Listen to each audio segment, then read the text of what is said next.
make text to self connections. And this is whenever you were reading a hard copy book. So today I'm going to use the example Because of Winn-Dixie by K.D. Camillo. Now I'm going to read you the text, and as I'm reading you the text, you're going to see the slide on your screen, and it's going to show the various connections that I've made, the text to self connections.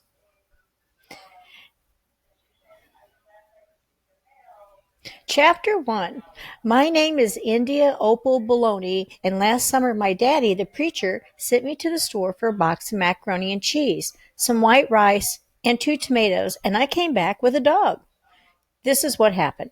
I walked into the produce section of the Winn-Dixie grocery store to pick out my 2 tomatoes, and I almost bumped right into the store manager. He was standing there all red-faced, screaming and waving his arms around. "Who let a dog in here?" he kept on shouting. "Who let a dirty dog in here?" So at this point, I'm just going to take a moment. On my Post-its, and you see I use a wide variety of Post-its, I have made some annotations, some text-to-self connections of what I'm reading.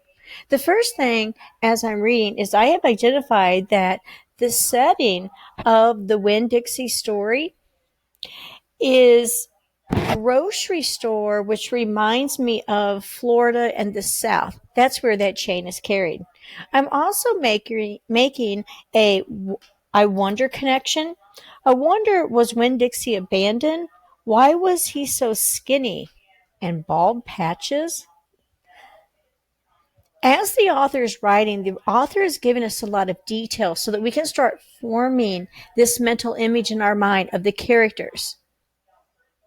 And as I'm reading as a good reader, I'm analyzing what is the point of view of this story. This story is first person point of view. It's told from the perspective of India Opal Bologna.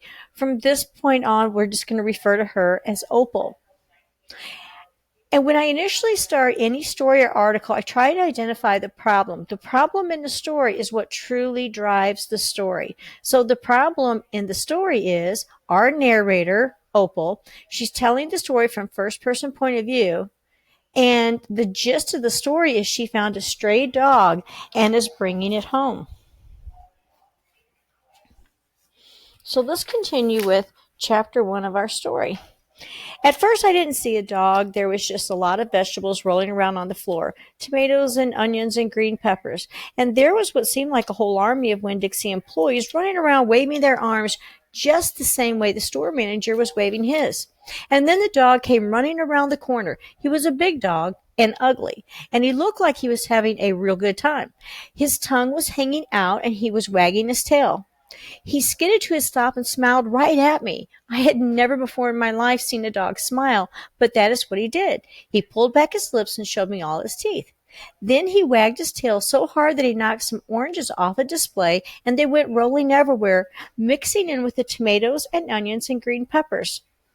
I think the author did a great job with the use of sensory description in this portion of the story. My favorite figurative language used by the author was when he talked about a whole army of Winn-Dixie employees. I can really picture this image in my mind of a group, say maybe 20 employees all coming together towards this episode that's happening in the grocery store. Let's continue reading. The manager screamed, "Somebody grab that dog!" The dog went running over to the manager, wagging his tail and smiling. He stood up on his hind legs. You could tell that all he wanted to do was get face to face with the manager and thank him for the good time he was having in the produce department. But somehow he ended up knocking the manager over, and the manager must have been having a bad day because lying on the floor right in front of everyone, he started to cry. The dog leaned over him, real concerned, and licked his face. "Please," said the manager, "somebody call the pound." "Wait a minute," I hollered. "That's my dog. Don't call the pound." This point in the story where the author uses the dialogue, "Wait a minute," I hollered, I can tell that I is Opal speaking. Since Opal is the narrator of this story, she's telling the story. One of my favorite parts of the story is when Winn-Dixie ends up knocking the store manager down, and the store manager cries in front of everyone in the store. Let's continue. All of Winn-Dixie employees turned around and looked at me, and I knew I had done something big, and maybe stupid too. But I couldn't help it. I couldn't let that dog go to the pound. Here, boy, I said. The dog stopped licking the manager's face and put his ears up in the air and looked at me, like he was trying to remember where he knew me from. Here, boy, I said again, and then I figured that the dog was probably just like everybody else in the world and that he would want to get called by a name. Only I didn't know what his name was, so I just said the first thing that came into my mind. I said, Here, Winn-Dixie.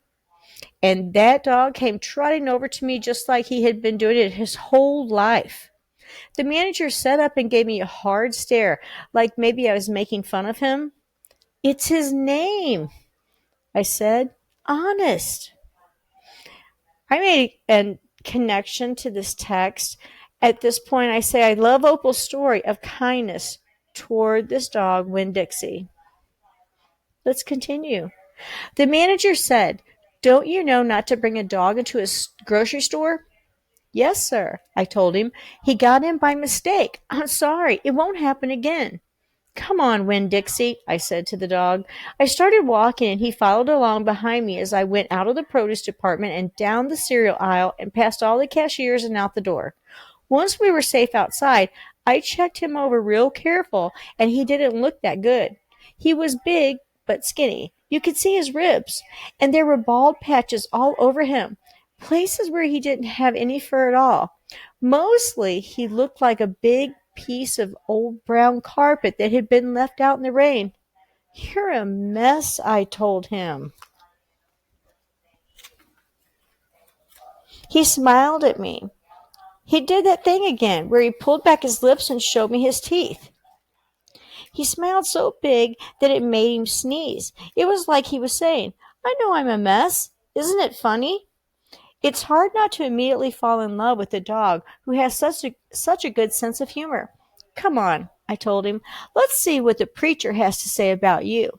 And the two of us, me and Winn-Dixie, started walking home.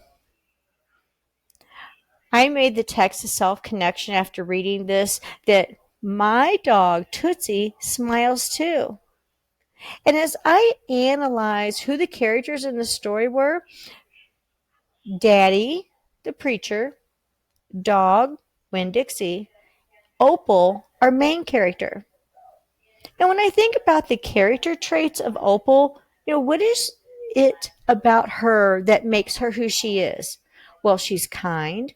She cares. She's independent. I mean, she was shopping in the store by herself. She has a big heart. She took in a scrawny dog. And she's a problem solver. In the story, when the store manager was really upset, Opal stepped in to solve the problem in the story. Who does this dog belong to? As you're reading in your books, think about what is the problem in the story. Remember, the problem is what drives your story.